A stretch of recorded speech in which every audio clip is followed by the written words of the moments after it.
Hey everyone, Joe Waxman here. And in this video, I want to look at the conjunction of Jupiter and Uranus. All right, guys, so before we begin, please don't forget to hit the like button. It really helps me out a lot. And subscribe if you haven't already. My class is coming up on Sunday, January 14th. So if you're not on the list already, give me an email and I'll put you on the list. Costs $15. Or $10 if you need to, or if you want to be a recurring student, come to many numerous classes. That's totally fine if you want to pay $10. And as always, if you need to pay less than that, just email me and we'll work something out. So what is Jupiter and Uranus? How do they work together? Well, Jupiter, as always, expands things. It's the great benefic. It's often brings success. It's very positive, generous, excessive. It relates to philosophy, wisdom, higher thinking, God, religion, optimism, faith. It's a very positive, benefic planet. And so it brings good things, generally speaking, whenever it's conjunct or aspecting another planet. Uranus is called the Great Awakener. It's outside the bounds of Saturn, and that's one of its defining qualities. It brings freedom, rebellion, freedom from the rules and restrictions of Saturn, independence of mind and action, awakening, right? Realization, awareness, great, huge, big awareness, right? It's the outer space view, right? It's like beyond the glass ceiling of Saturn. What else? It often has to do with social and political issues. It can be very funny, right? A lot of times comedians have a strong Uranus. Music, because of rhythm, kind of like it's like electric or lightning, so thunderous, so like a beat, right? Also technology, computers, internet, working with electricity itself. So all of those things, revolutions, rebellions, all those things relate to Uranus, right? So Jupiter and Uranus are going to influence each other. Uranus is going to make more rebellious or unique, independent kind of philosophy, groundbreaking, trailblazing. Or, if it's creative, very independent, shocking. Uranus can be very shocking, comedic. All of these qualities they're combining. It could be philosophical, high-minded rebellion, or artistic creativity. Jupiter can be very creative as well because it rules Pisces. So there's a lot of different ways it can go, but let's look at the charts and the signs. Let me share my screen. And first of all, I just want to put into your awareness the way Jupiter and Uranus move, because they both are outer planets. Let's go here to months. And this is right now, we're at right now. And so Uranus is in Taurus, Jupiter is in Aries. And we're going to see how they conjunct. It's kind of hard to see. So then Jupiter goes into Taurus. It's getting closer to Aries, or Uranus, sorry.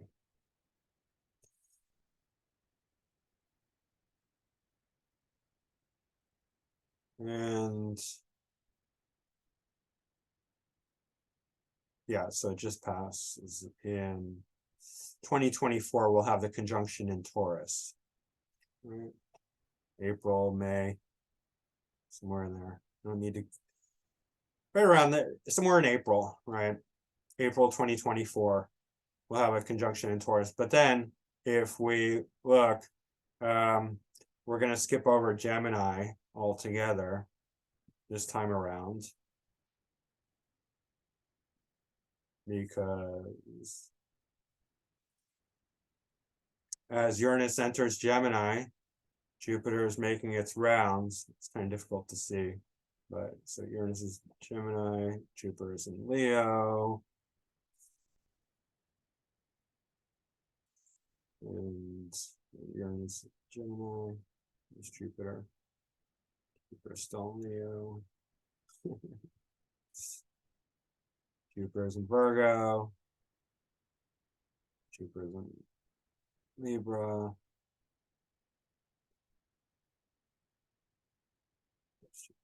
Where's Jupiter? It's like, where's Waldo? Where's Jupiter's in Scorpio?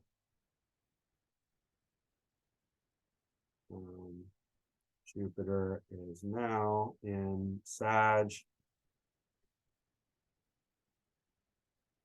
I could do a lot faster if I go to the years, but it just missed too much detail. Jupiter is, so you get the idea. Uranus is already in Cancer, and Jupiter hasn't come back into conjunction yet. But the next conjunction after Taurus will be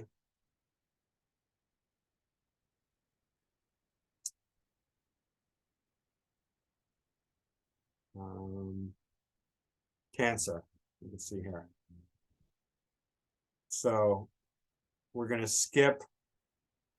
We're going to have a conjunction in Taurus in 2024. Then the next one will be 2037. So don't hold your breath, right? These are kind of few and far between, these conjunctions, and they're pretty big and important for society, civilization. Okay, all right, so you get the idea.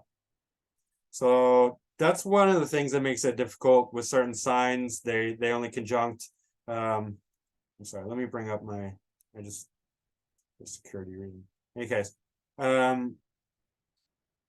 only conjunct in certain signs at certain times. All right, so let's go to Aries. And we're going to pull up a famous philosopher, Mr. Thinking and Being, Rene Descartes. I think, therefore I am. If you want to know who this guy is, he's the one who says, I think, therefore I am. He's got this tremendous Aries stellium. And forgive me if I can't find a more pure iteration of this conjunction, but there's not that many. It's Rene Descartes, Jeanne Moreau, who is a French actress, and Fred Rogers, Mr. Rogers' Neighborhood. But none of these were that well, first of all, you need to have a good birth time, and then second of all, it needs to express it well. In any case, I thought he was the best one because, so Aries is all about initiating, and Uranus is all about independence of thought. And this is fourth whole sign, but third cusp, and so it's all about the intellect. So I think, therefore I am. It's perfect for this because it's all because he's got the Aries sun, North Node in Aries, Uranus, Jupiter, Pluto, and Mercury all in Aries. And so it's like initiating action in the intellect, in the thinking, right? I'm thinking. And then Aries is all about the self anyway. Right? I think, therefore I am, especially with Uranus there. It's like, and he was the kind of philosopher that was like strongly against building on what other people thought, and that's very Uranian. Like he wanted to, this is Uranus philosophy, right? It is all about like, what do I think, right? Never mind what you think. I don't really care, because Uranus is the grandfather, right? Uranus gave birth to Saturn. Saturn gave birth to all the planets, other planets. So Uranus is the grandfather. So Uranus is not gonna, look to any of the other planets as far as like how to. It's the grandfather. It's gonna be like, you guys go do your thing. I'm good. I'm the grandfather. I don't need to take lessons from anyone, right? That's Uranus. It's extremely confident in that way. Uranus has that, the two most confident planets, in my opinion, as far as I can, tell, are the sun, which is the king, and Uranus, which is the grandfather. Like even more than Jupiter. I mean, Jupiter also. Jupiter is Zeus, right? So Jupiter has, like, as far as like the planets besides the sun, it does have an exalted position, right? So we're talking about two of the strongest planets in the sky, right? Jupiter and Uranus, at least the most confident ones. I mean, maybe Pluto, although Pluto has dual sides, it can be very fearful as well, right? It's very powerful, Pluto. In any case, Jupiter and Uranus bring a tremendous kind of independence and faith and optimism and combination of those two things. So for a philosopher, a unique independent philosopher who just wants to just be on his own, it's perfect for that, especially in Aries, right? I think, therefore I am. I mean, that's a really good one.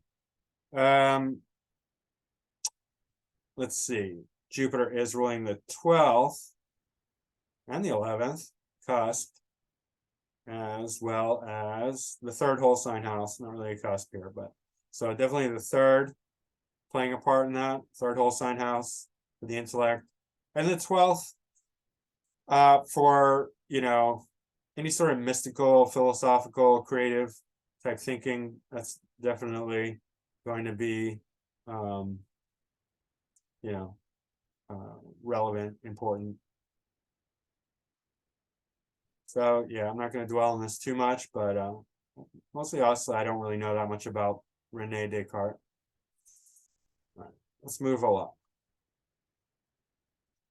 Let's bring up Mr. Bob Dylan.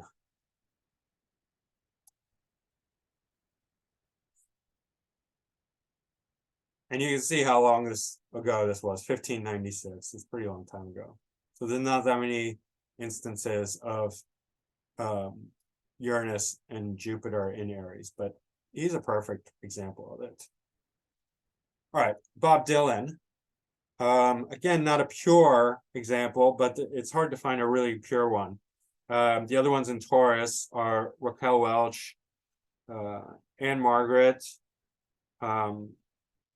She was a singer, I think.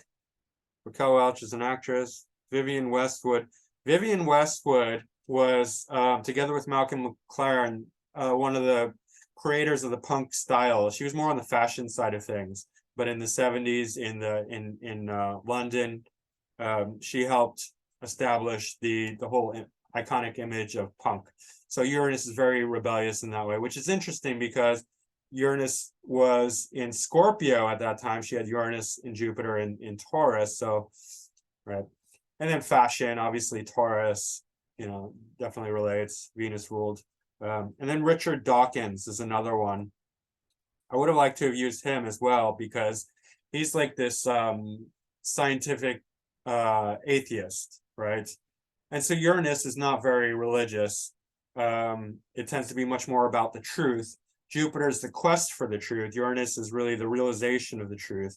And so you're not getting, with Uranus, you're getting a bit more scientific. It rules Aquarius, right? So he's taking that side of things.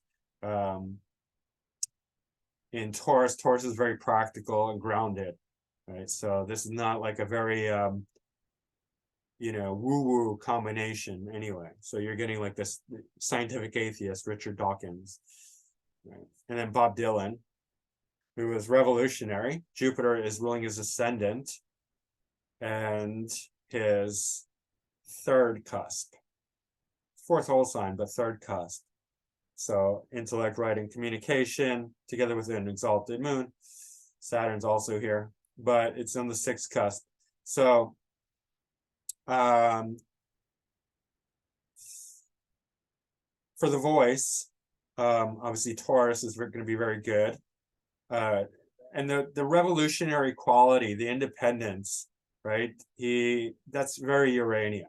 You know, Jupiter alone does not have that quality, that ability to be groundbreaking, bring in the complete newness, new everything, new, you know, revolutionary. I mean, Jupiter in Aries potentially has that quality, right?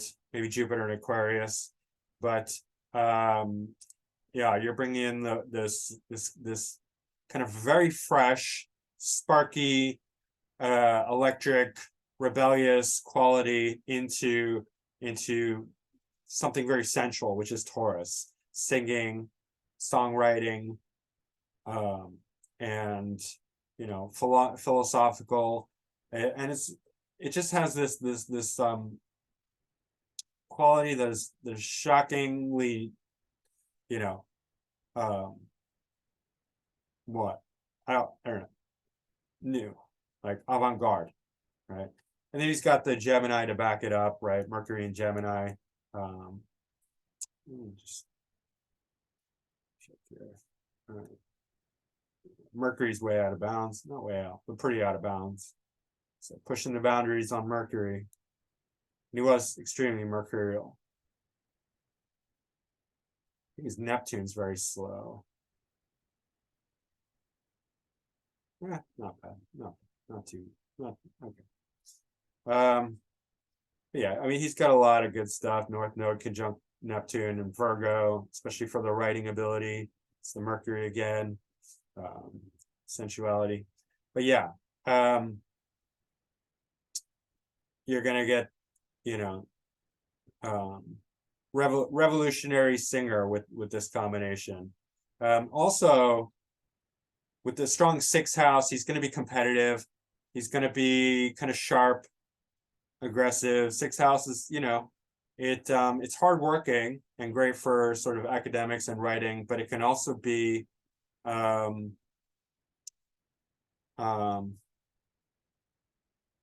critical or competitive, right? And with Uranus there, right in the cusp, it's going to make somebody, especially somebody who's strong Gemini, it's kind of sparky, right? And I mean, what I mean by that is, like, if you watch interviews with him, he's not that easygoing. Like, he's kind of rude or fresh. And that's the Uranian quality, especially in like the house of others. 6th, 7th, 8th will have some of that depending on which signs and how it's aspected, but can be sharp, definitely. Let's move along. All right, Gemini, I'm just kind of gonna skip because it's like there's hardly anyone. It's Emmeline Pankhurst and ETA Hoffman, and both these people are like, I had to look them up. I can't even remember what Emmeline Pankhurst was, but I think ETA Hoffman was a writer. So in any case, it's not going to happen anytime soon. So it's not really relevant. Nobody's going to be like, oh, I know somebody with Jupiter and Uranus and Gemini. No, you don't, because it's not happening anytime soon within our lifetimes, and it hasn't happened for a long time. So for hundreds of years, I think. I don't even know where. But we'll move into Cancer. And from there, we got Mr. Apple, Steve Jobs. And he's a great representation of,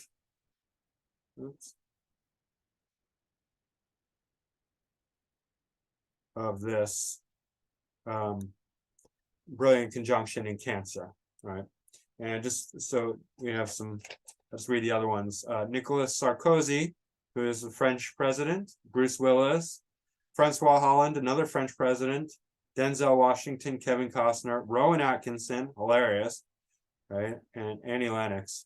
And I bet you Rowan Atkinson, I'm not sure, but I bet it's ruling, it could be ruling his ascendant lord. So he might be a Cancer ascendant. Can't remember, but the Uranus, conjunct something, a personal, the Uranus is probably making him very funny, right? Yeah, in any case, it's not making Steve Jobs funny because he wasn't funny. He was quite aggressive, but brilliant at the same time. So just to sort of open up his chart a little bit. Virgo ascendant, Gemini MC, Mercury and Aquarius station. It's completely like that. He's like the kind of the cliche about the smartest guy in the room. He was the smartest guy in the room. The 5th house, Aquarius. And yeah, I mean, this is like, he's meant to be like, a computer guy. I mean, with this. And then Jupiter and Uranus are in conjunct the 11th house cusp. Jupiter is exalted, right? Uranus is co-ruler of Aquarius. So it also, so you have the three factors that relate to computers and technology, which are Aquarius, 11th house, and Uranus, all together in like very prominent positions, right? Jupiter's expanding that Uranian quality and bringing it success, especially in Cancer, right? But he's got Mars in Aries and Moon in Aries. And the reason I know he was so aggressive, not only because I read it, but because Jeffrey Dahmer had Mars and Moon in Aries, and this comment in the 7th, right? And this combinations, you know, Moon and Mars together are not great, especially for well, it's not great for either man or woman. But if a man has it, he's going to be taking advantage of people who are weaker than him, because Mars is so strong here. This is the house of others. Mars is more like in the 8th, so, and there's a good bit of distance. So I'm not saying like he's a Jeffrey Dahmer type, not at all. But you can see how he's like, you know, gonna scream at like all his underlings and be really, really, you know, volatile and aggressive, but very creative at the same time. Mars is opposite Neptune and Libra, so the imagination between this Mars and Aries, imagination between, you know, doing and thinking. You know, Neptune in the 2nd does have a very active imagination, especially if it's aspecting a personal planet. And then Mars is the doer, right? So he's the kind of person who can imagine something and put it into action. That's what Mars and Aries love, and Mars and Aries loves to start things too, right?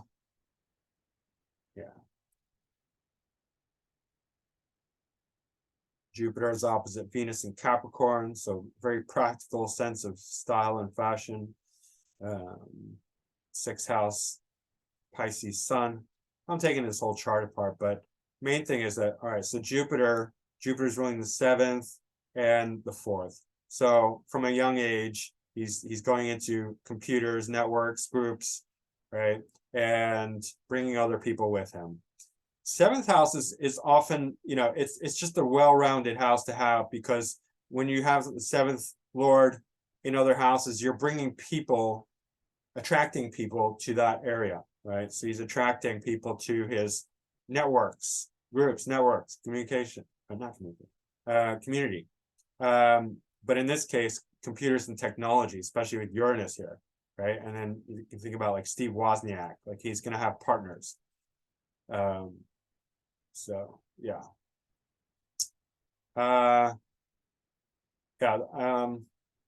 That's basically it for Steve Jobs. I mean, let's see, Mercury's station, so he's extremely smart. That's pretty much it. Yeah. Mars is in the 8th, so, you know, and it's 8th lord and 8th house. He's digging deep, doing a lot of research, and able to find out, you know, discover hidden gems, really, as well as 3rd house intellect, right? With the Saturn. In any case, yeah. I don't want to deliberate too much. All right. Let's go to Leo. Leo's pretty sparse as far as people, because of the dates, the way they lined up. But we're gonna pull up Calvin Coolidge, who's the president. It's just good to see different examples and of how this can manifest. But the other people in Leo are Blaise Pascal, the French Revolution, the storming of the Bastille, right? Uranus revolution. And Hakon the 7th of Norway, who was a king. So I thought that was appropriate. Leo is the king. So we have Calvin Coolidge, who is a he's like governor of Massachusetts, maybe. But then he became president, and this was in the Roaring 20s, so he presided over the presidency in the Roaring 20s, so he did something good. But it was mixed, because they weren't sure if his policies were responsible for the Great Depression, and he had other criticisms. But generally, he never lost an election, so he did quite good for himself. He's got the classic North Node in the 10th house. There's Moon and Mercury, mutual reception. That's good. 11th and 10th and 11th house are trading energies, so that's very good for career. Mars and Cancer not so good, but Jupiter and Uranus in Leo on the 12th cusp. So Jupiter in the 12th is generally considered quite good. It's like guardian angel protecting over you, so he did very well for himself. Certainly it doesn't hurt his confidence at all to have Jupiter and Uranus in Leo, right? It's in the 12th, but no less. Uranus will make somebody much more socially, politically aware, right? South Node in the 4th also, with Jupiter ruling the 4th house for homeland, also politics. 11th house also for politics. Uranus also for politics, right? Jupiter ruling the 7th as well. So, bringing people in to, Leo, but I guess, I don't know, 12th house, foreigners, attracting foreigners, I guess. I don't know. But social issues with Uranus here. 7th house, like the ascendant, is generally, it's just all around good. I don't think you can have any, unless there's problems, but like it just means like attracting people, right? And first lord is all about the self, and it's good for everything usually. Obviously not good if the ascendant lord is not in good dignity, but the ascendant lord is in mutual reception with Moon. But yeah, just in general, I think is good. You see a lot of politicians with a prominent Uranus one way or another. So yeah. All right, let's move right along. 1872. We're not gonna, nobody alive is basically has this combination, and we're not going to see it in our lifetime either, so it doesn't really matter that much. Okay, so let's go to Virgo.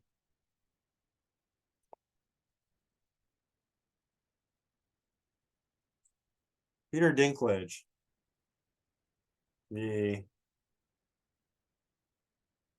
I know it's like, it's weird with the political correctness. You're not allowed to call him a midget. I just did. He's a dwarf, I guess, or a short person, or height challenged person, whatever. I mean, people seem to love him, so I mean, I don't think it matters.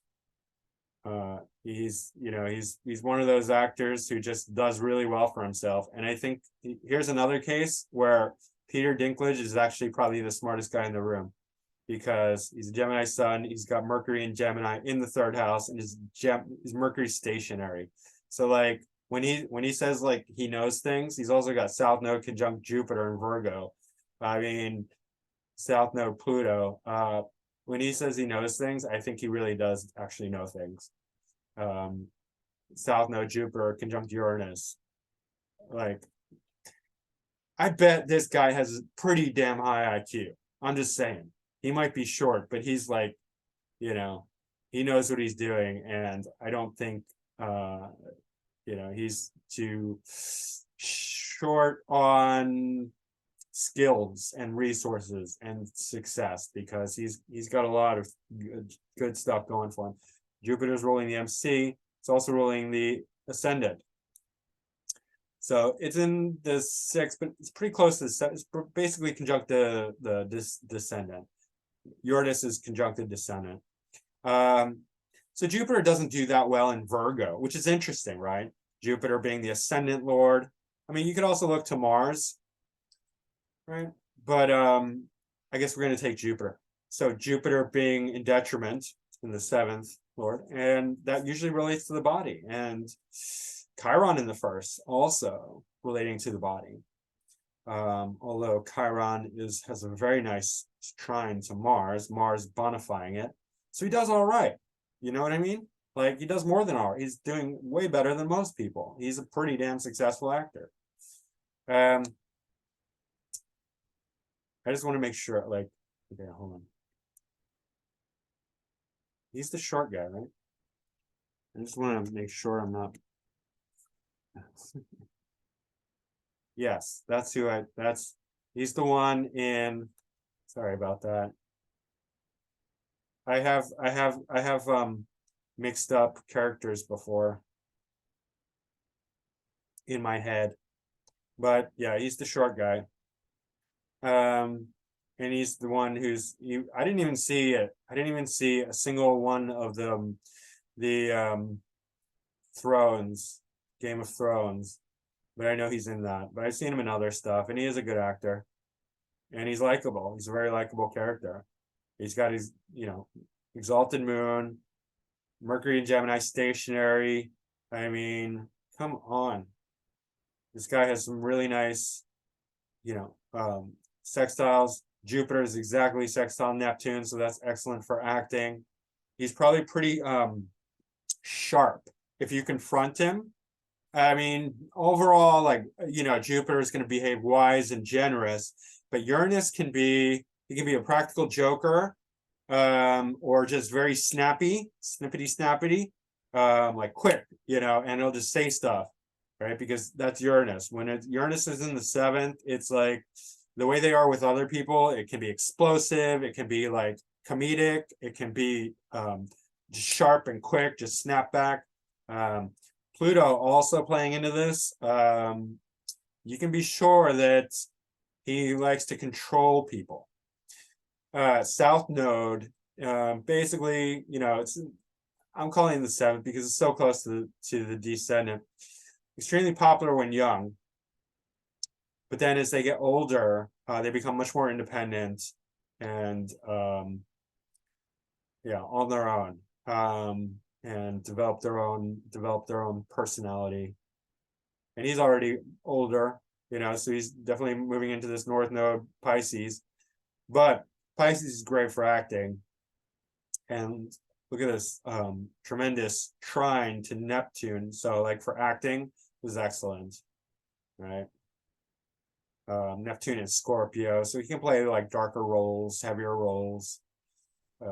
Yeah. Moon, Saturn, but Moon's in good dignity here in Taurus. Moon, Saturn's not very good. It restricts the expression and the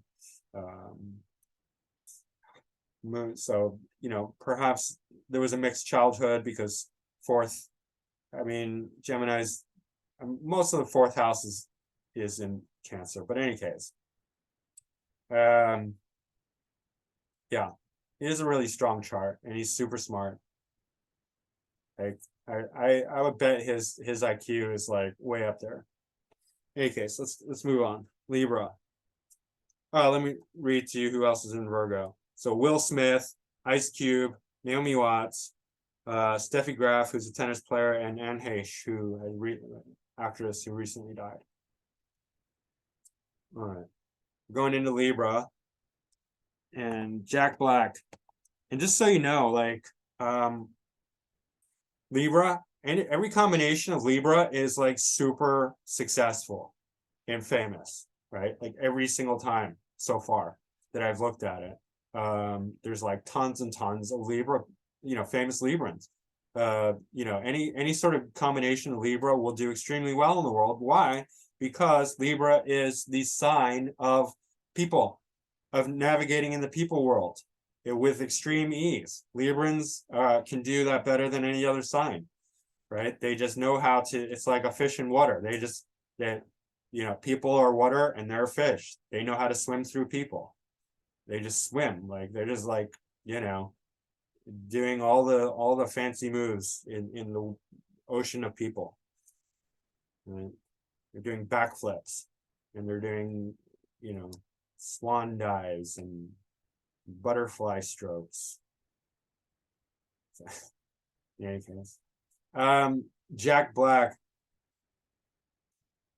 All right, he's got a Virgo, Sun, South Node, Pluto, and Virgo. So Pluto here is, and especially South Node conjunct Pluto and Sun also in Virgo, definitely relates to his like kind of like metal. He has a metal love of metal, you know, like he's kind of like heavy metal guy, but also funny guy. And that's Mercury conjunct Uranus and Jupiter in Libra. Libra is an air sign. It's not the funniest sign. It's not like Aquarius or Gemini, but if you're having Uranus and Mercury also here as well, obviously that's creating a lot of humor. And Jupiter opposite and Uranus opposite Chiron. So we're bringing in like that the kind of mythical science fiction-y quality that he has, where, you know, he can do fantasy roles and play, you know, all sorts of crazy, weird, you know, makes it very diverse. He's also got the Pisces moon, North Node conjunct moon in Pisces, so very creative, very imaginative. Venus on the ascendant, so very sensual, Venusian, loves food, you know. That's a quality of Venus, because Venus is very indulgent, right? It can be other beauty, they can be, you know, it can go different ways. Obviously it can be more like beauty and vanity and, you know, stuff like that, or singing. He also is a singer, but it can extend itself towards you know, just indulgence, right? But yeah, you know, with the Jupiter, obviously we can't exclude Mercury. It's coming through his expression, you know, and that's we're seeing the comedy here, right? And so that's an aspect of Uranus, because it's shocking. And the funny bone is Uranian. It's like the unexpected thing. You do something that's like out of the blue, nobody expects it. It can be very funny, or it can just be outright shocking, right? But air signs tend to be more funny often, right? Most of the time. And he doesn't have any Gemini or Aquarius, so that's interesting. But Mercury rules Gemini, or Gemini. Uranus is the co-ruler of Aquarius, so that's why. Yeah, it's conjunct his IC, so probably from a young age he was just into comedy. And see if anything's going on. Mars is out of bounds. You know, he feels pretty Martian. Plus his Mars isn't sad, so wild, crazy. Square his moon, so might not be. Also, North Node conjunct the moon is not a great combination, because they're never satisfied.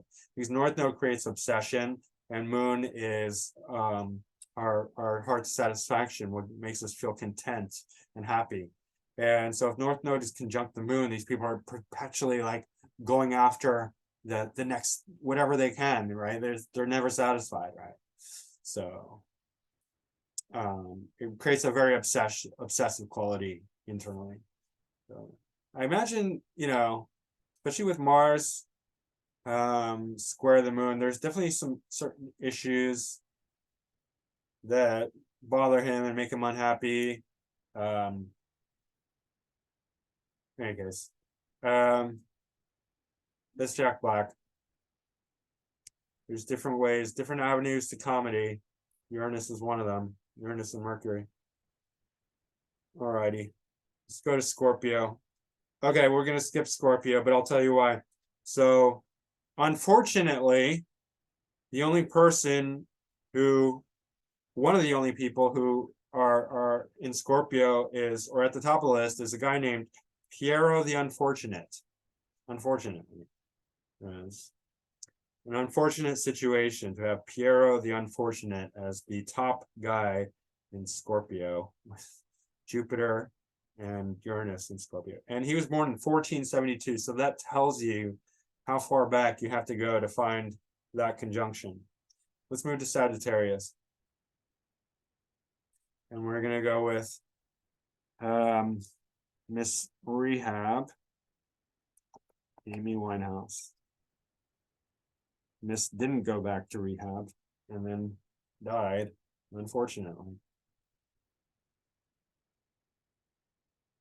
But I love Amy Winehouse, so she's one of the, I chose her, and it's weird, like when she was still alive and she was on the radio, I was like, meh, another radio pop girl. And then she died. I'm like, after a while, I was like, wow, she was way more than just a radio pop singer.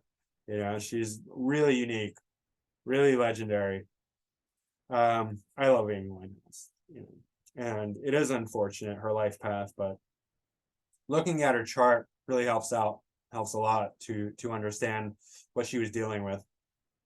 First of all, look at this massive square with Sun conjunct Mercury ruling the ascendant, and not the Mercury ruling the fifth house cusp. Her houses are way off, obviously, but fourth whole sign, fifth house for entertainment. Mercury's combust, right? Mercury's her MC, so there's some issues around burnout with her, even though she's extremely intelligent, right? And that anything square the nodes is going to have to deal with issues, things that this person will have to face. So Sun often has to deal with fame. Fourth whole sign, we could say like early in life, but fifth, entertainment, right? Obviously music, right? So that's something that was destined to happen. She and her ascendant lord and her son in the fifth house, basically, it's going to have to, it's a destined event, right? She also has Mars and Venus conjunct. Venus is stationary, and so when Mars and Venus are conjunct, it's very especially in a conducive sign like Leo, it's very hot and passionate, great for the arts, but also like sexuality is like intensified because it's the male and female aspect of the body, the physicality, together. So when Mars and Venus are in harmony, then the sexuality is much stronger, whether it's conjunct, sextile, or trine, right? When there's bad aspect, then the person has diminished sexuality or confused sexuality, like maybe they're bisexual, right? But when they're together, it's like hot. So like she's like a, she's hot to trot. Like she's very sexual, very sexy, especially before the drugs and alcohol, when she was like, when she still had her, I mean, drugs and alcohol are going to destroy anyone's body. So as she got closer to her death, it was like, you could tell like her vitality was diminished and all that. But, when she was younger, she's like really sensual, sexual, right? But she's got the Jupiter in Sag, conjunct Uranus in the sixth, but seventh whole sign, right? Seventh Lord in the seventh whole sign, sixth. But so Jupiter here is ruling the 11th cusp and the 7th. So very popular, right? With all these seventh house planets, South Node in the 7th.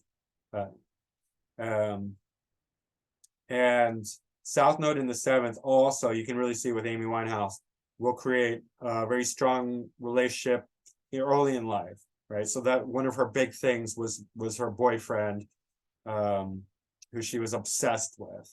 If she had lived long enough, she would have been over it, and she would have just been all about developing herself, right? Because she didn't really have a strong sense of self. Even though she was very unique and independent, she wasn't independent. She was very unique. She was independent in her style, her music. She played guitar. She wrote her own songs. She was really genuine, really unique.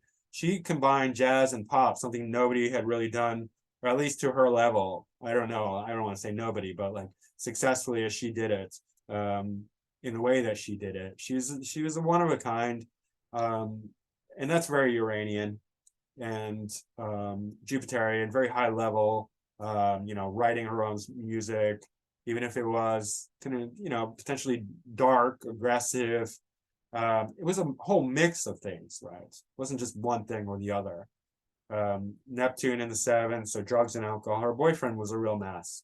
Her boyfriend really was her downfall. Although, she chose him, but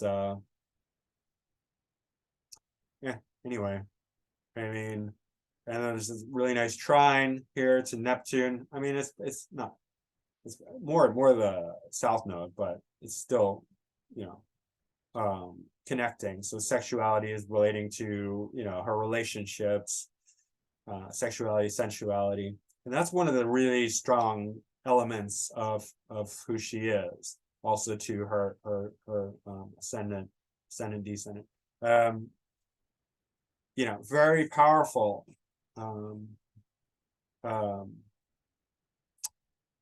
Music and presence, like when she performed, it was very strong. Saturn is conjunct Pluto, which is not so good. Saturn is dispositing her 0-degree detriment moon. And so there's a lot of destructiveness with that, especially relating to relationships, sexuality, intimacy, poor dignity. When moon is in the 7th or 8th, you can attract people of poor dignity, poor quality. But there's some good news too, because Jupiter is obviously ruling the 7th house, and Jupiter is in good dignity here. And Uranus, right? So interesting, like very beloved by other people, which is 7th house. And career success, Jupiter, right? Opposite Chiron, so interesting combination. Chiron in the 12th, first house, so there can be something, I mean, I don't know, Chironic, mythical, or she didn't really. Chiron is pulling in, I'll tell you what it is. It's allowing her to blend different styles together, which she did very successfully. And that's one of the Chironic things, is like, it's a weird combination of things, Chiron. So when you have Chiron aspecting things, you can put things together that wouldn't normally belong and make them work, right? But this Venus stationary is fantastic. It's like, you don't usually see that, but it's very hot, very, creative, passionate. Right.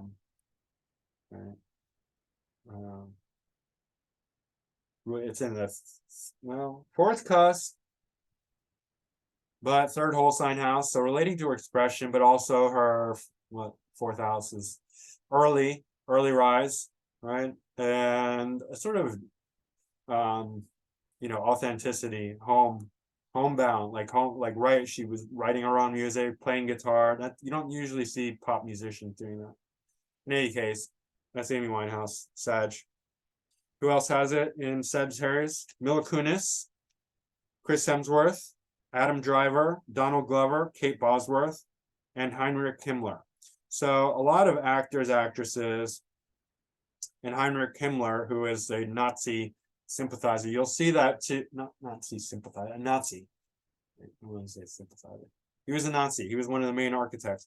But you'll see that, revolutionary philosophy, right? Radical philosophy.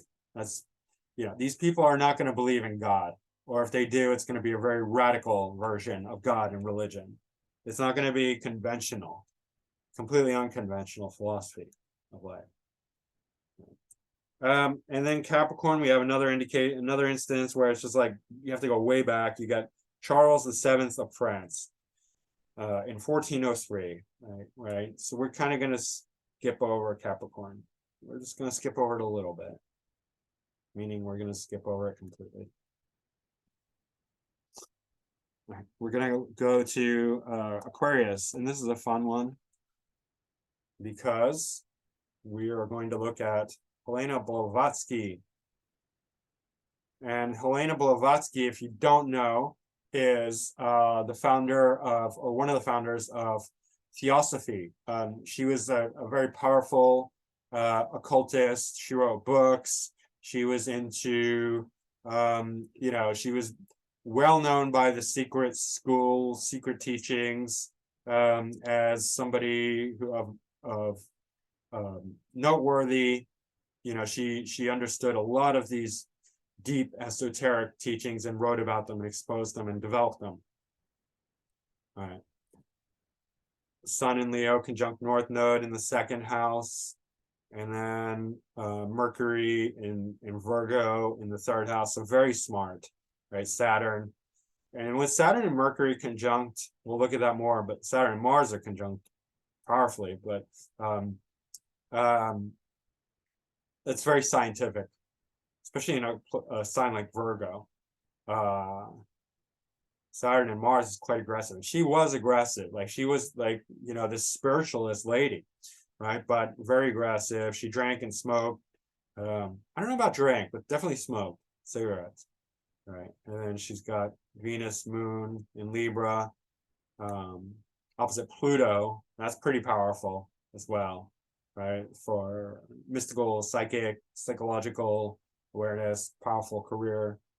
But she's got the South Node, Jupiter and Uranus in Aquarius in the 8th house, right? And that's really where the mysticism comes in, the occultism, the deep understanding of the way things work. The 8th house is really about pulling things apart and understanding them on their on the inside, right? Whether it's psychology, astrology. I mean, this is what I'm doing. It's very 8th house. I have my Sun and Venus in the 8th house and Scorpio ascendant, and North Node in Scorpio, Uranus in Scorpio. Anyway, Uranus in Aquarius is going to have a similar vibe, which is really nice because we're going to see pretty soon Pluto move into Aquarius. So we're going to get a lot of good stuff out of that. We're going to get similar vibes of, esoteric, astrology, occultism, spiritualism, because Aquarius has that dual vibe. It's, even the symbolism of Aquarius is energetic. It's like electric energy, vibrations. So you're tapping into, even though it's an air sign, you're crossing the boundaries with Aquarius, or potentially anyway, into mystical, etheric, kind of hidden vibrational, sources. So there's a lot of, high-minded, awareness and awakening, especially with South Node here. South Node conjunct Jupiter is like born with knowledge, right? I have South Node conjunct Jupiter. There's inherent wisdom, natal wisdom. And she was, she played that role very well. And it's actually opposite. She got the sun, right opposite Jupiter. So it's, very prominent for her. Very strong sun, and then Jupiter in Aquarius seems to be pretty good, right? There's a lot that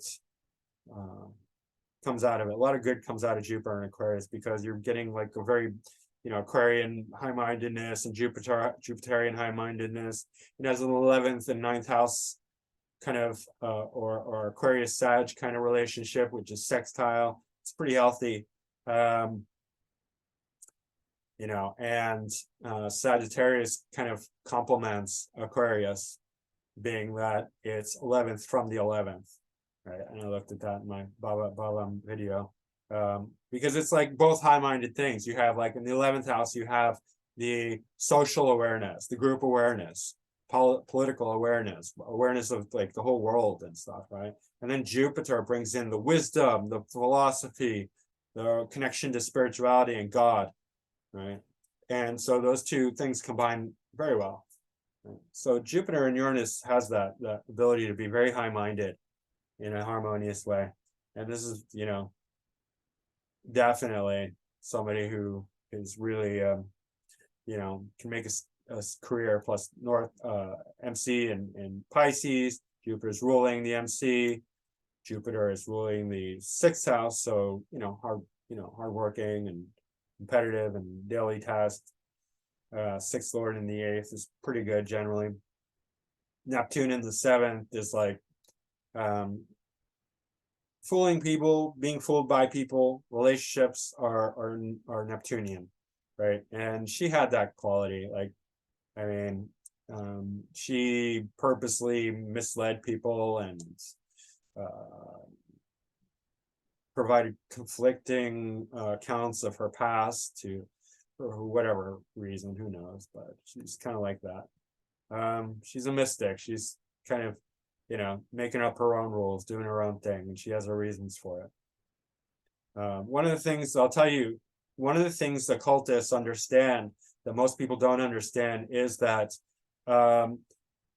if you can make somebody believe something, or make a lot of people believe something, that has a lot of power. That's one of the reasons they lie. That's one of the reasons they create fake news, is because they're trying to create something by deception, right? It's not just lying for lying's sake. There's a purpose for it, right? You're creating something by the psychic power of people believing it. It's an act of creation. It's an act of magic. So that's how they use that. Yep, it's very real. It's a lot more powerful than you'd imagine. It's not just psychological. It goes beyond the psychology. It goes into the realm of woo-woo. Like, it's really creating something. It's not just, and like in The Secret, they're like, you only have to believe that you're going to get rich and that you're going to be famous. No. Yeah, some people have a powerful enough psyche, but they're already beyond the nonsense anyway. It's not about what one person believes. It's about what the masses believe. That's where the magic comes from. That's why they do these big grand rituals, and they own the media, and they control the whole narrative. When the masses believe something, that's where the magic comes from. It's not one person. So the whole secret idea, it's a smoke screen. It's misleading you. It's a red herring. Let's go to Pisces, and Pisces is not near. Oh wait, let's all right, so who else is in Aquarius? Well, there's a lot of young people who are like, I wouldn't know, but like if you're super young, then you probably know them. But it's like, like K-pop singer John Jungkook, Camila Cabello, Bella Thorne, and who cares, right? But some of the older people, Hedy Lamarr, and she's great because she was an actress, and she developed, she was very scientific, right? And she didn't develop, but she incorporated somebody who's much more, who studied and was much more capable, and they developed, was it like Wi-Fi? Something to that effect. It was a technology that she made a patent along with him, with his help. It wasn't as like radical as it sounds. She didn't do all it on her own, but she was very philosophical, technological minded. This Jupiter Uranus conjunction in Aquarius, that she definitely had that vibe. Jose Silva, who was developed like a meditation technique, psychological, meditative, very similar, very mystical, woo-woo, but kind of like brilliant out there, Aquarian. Joe DiMaggio, who I don't know, but he's there. William Burroughs and Dylan Thomas, and they were both writers. I think Dylan Thomas was a poet, maybe, but William Burroughs wrote Naked Lunch, so definitely weird out there. He was more drug induced, but in any case, writers who are just like really, I don't know, out there. And I'm not sure about Dylan Thomas. I just know he wrote. But let's move on. And this is pretty boring, unfortunately, for Pisces. I was hoping for better selection, but there's not. I don't know why, but we get Walter Mondale for Pisces, and Jupiter is in domicile in Pisces. But there's Philip Levine. I would have liked to have done him, even though he's not very well known. He is a poet, and I've read some of his poetry, and it's good. And Robert Hossein, who he's an actor and writer, director. Capucine is, I think, a French actress, and Mary Higgins Clark, who I would have also liked to have done. She was a successful writer. So you can see there's some people, but not a lot for some reason. I'm not sure why. Maybe Uranus does not do that well in Pisces. I'm not sure. But in any case, we got Walter Mondale. And Walter Mondale he was a VP, vice president, and then he unsuccessfully he ran for president and did not win. He's a Democrat, and then it's not surprising he's got strong Pisces, because Pisces is all about, no boundaries and loss, and they can be overly generous and, compassionate. It's not a bad thing, but like, not great when it comes to politics, because then it's not, like, you don't want to give everything away, because that's a very Piscean quality. It's, they don't really, it's not a practical sign. It's very creative. So politics tends to be much more practical. So bringing Pisces, which is great for arts and movies and creativity, into something that you need, like critical thinking, logical, it's not great. But any case, he's one of these, and not all Democrat. I'm not like, left or right wing conservative always. It really depends on the person, because I think JFK was great. He was a Democrat, but I'm not a fan of somebody like Walter Mondale. Probably a dope. He's got the Capricorn Sun and Mercury and South Node conjunct, Saturn, the MC, Mars, and then North Node. Obviously, North Node. Well, North Node conjunct the Moon is not great, but North Node in the 4th is good for homeland, right? Love of the home, protecting the home, right? So that is good for politics. And Sun in the 11th also good for politics. Capricorn Sun, so that makes them a bit more, rigid, practical, determined. But Jupiter's ruling the ascendant and the MC. It's in the 1st house. It's in good dignity. So I mean, he's got to have some good strength here if he's going to be, elected VP, right? And then Uranus. Uranus also relates to politics, obviously, as I've said before. And Venus is trine outside of sign, but actually, so that's interesting. So Jupiter is bonifying Venus. Venus is exalted in Pisces, so that's actually a pretty good trine, even though it's out of sign. It's still working. It's kind of a mixed reception there. Let me just pull up and see what's going on here.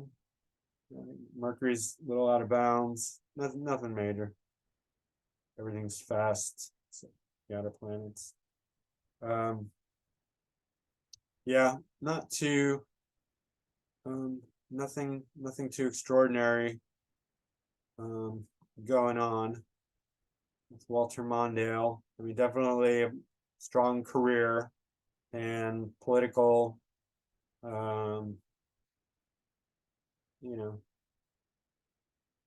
well-rounded, strong 1st house, generally speaking. So in any case, yeah, wish there were more good Pisces examples, but there's not. So, and it wasn't that long ago, 1928. I really would have expected there to be better ones. So, oh well. That's Jupiter conjunct Uranus. I think, there's enough examples to get a pretty good feel of what it's like, and it's going to express itself in different ways. And this is kind of why I do it. Like, I do it because there's no cookie cutter, explain or, way this can present itself. It can go so many different ways, depending on, sign, house, aspects, other planets involved. And it's just going to do different things for different people, right? But it is quite revolutionary, radical, philosophical, expanding that kind of Uranian quality. In any case, guys, I hope you enjoyed this. I'm going to wrap it up here. Please hit the like button, helps me out a lot. Mostly it just makes me feel good, but I think it also helps with the algorithm. So just being honest. Leave a comment down below, subscribe if you haven't already, join me in my class this Sunday. It'll be great. We'll have lots of fun. We'll talk about astrology and stuff, and book a reading with me. My website is macroastrology.com. My email is macrogoldmachine@yahoo.com. And that's it for now. All right, thanks, bye.